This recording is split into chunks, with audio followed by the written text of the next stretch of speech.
Update on the Starship program. The most powerful rocket in the world and all the technologies deployed by SpaceX to succeed in making it.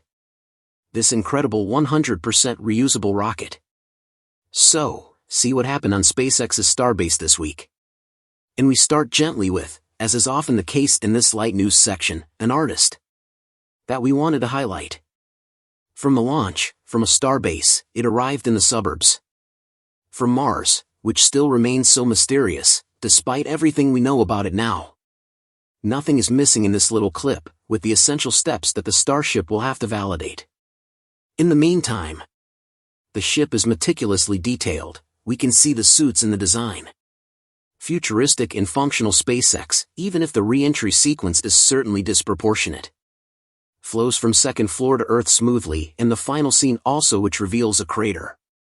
Transformed into a haven of life, with colonies protected under futuristic ladies and grass on the ground. Green, symbols of Earth formation, are a little abusive, because frankly we are very far away. But that a port, because I am visual, which very well participates in its name, succeeds in summarizing in a few minutes the extraordinary adventure that accrained this rocket.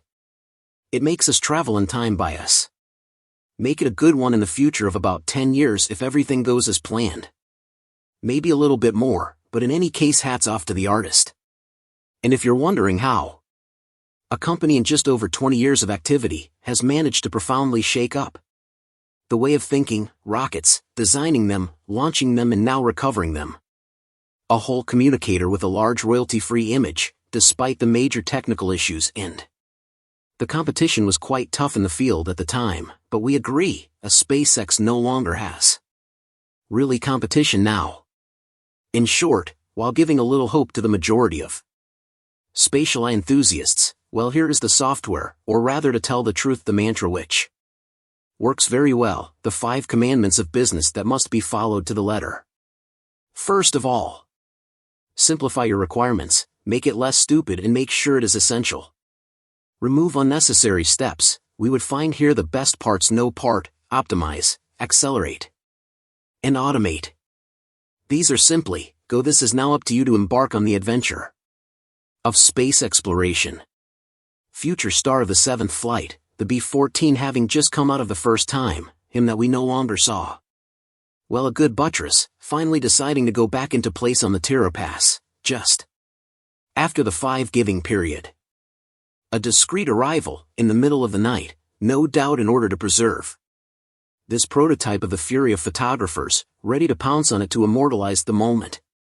For the agreement, I'm overdoing it a little bit, but we shouldn't underestimate the pressure that will weigh on his shoulders. In fact, the B-14 will absolutely have to confirm the catch-up maneuver by the arms of the tower during this 7th flight, whose date still seems to be indicated for January 11th. Next, if the prototype is placed on the orbital table, a little over a month before its date of launch, you know it now if you don't follow regularly, it's simply to finish its test campaign. Indeed, after having already passed the cryogenic tests last month, he must apprehend the firing of his 33 Raptors, a static shot already expected therefore for Saturday to check that the machine was working properly. We were then waiting for this imminent test, but unfortunately the weather did not seem to be on our side. Boca Chica was then drowned in the fog. Finally, our B-14 passed a simple spin prime test, which consists of reminder to run the turbo pumps of the Raptors without however carrying out a firing. So, did the teams on site encounter any difficulties? The cryogenic tests had already was successful. It was then thought that the static shot would be postponed to the Indy. Indeed, it is. Well, during the Indy day that the B-14 was doing its static firing.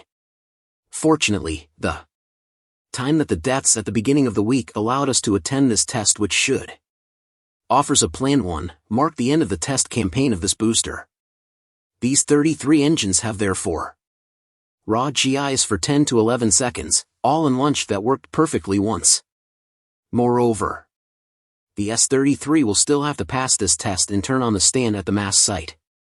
And finally, our 2 floors will be ready for the 7th flight, which is also going to be epic. On the neighboring firing point, the B firing point, which has been encountering some difficulties recently, it would seem. That major earthworks began just behind the second tower. We do not know. Not yet what the aim of the maneuver is, but as you know, the construction site of this second shooting is not limited to the tower or what happens at its feet. It could well be that it is necessary to work once again on the connection of the B step to the airgale farm, or even a connection to the electricity network. SpaceX has decided to spare the ancestor of the Starship, but that's not all, because after the bar to strip away any excess, under the G of some damaged sheets, the teams of the Starbase gave it a makeover. And yes, the same island gets a good lick of paint and the possibility to sit there on a platform intended for a systematic exhibition. Indeed, the S-33 will take over directly for the 7th flight, thus inaugurating in far the advent of the Starship V2. The S-32 might well not be the ground to bear the cost of the arrival of the V2 of the Starship Sudene. In fact, all the second stages are now repatriated to the second megabay as soon as they are born, and this apine comes out of the belly of the Star Factory. The high B will soon be too small and less suitable than these two gigantic little brothers. In short, nothing good. Exciting, and we feel that the projects that high B is now scaling within it are more by default than by real necessity. The smallest Desengud should therefore, and as we have already mentioned, will soon give way to Gigabay, a project in the company's drawers which will be bigger than the 2 megabay already built, to be continued. The CEO of SpaceX therefore puts this option back on the table, while knowing that this could well increase the complexity of construction and maintenance of the ship, while making it heavier. SpaceX engineers are already diving into this type of shield for the next versions of the Starship. The very first of these is precisely this dismantling in progress of the famous mystery structure on which we had made tent projection, but which never finally delivered these secrets. We will therefore never really be what SpaceX had in mind when building this structure, but now it is clear that it is no longer part of the company's plans to make itself legendary. So here it is, it inaugurates new projects to follow very closely. Let's specify that the ignition of a vacuum for this same phase of flight on approach final ground flight would be rather risky, the engine and its nozzle load being far too unsuitable for relative to the ambient atmospheric pressure, a situation further complicated by a headwind due to the speed of the machine. The situation will however be totally different for a landing on the Moon or on Mars, since in these two compresses there will then be many vacuum which will probably be requested. During the 6th flight, the demonstration of the feasibility of this reignition of an atmospheric Raptor engine has therefore been successful. SpaceX even specified live that it had switched the power supply to the engine's nozzles to the Hyder tanks, this in order to facilitate the aspiration of the Argue in question, which have weight. Do not obviously face that she will have retired. This demonstration in print of success does not constitute a culminating plateau, but rather a first stage and not the most difficult. Unfortunately.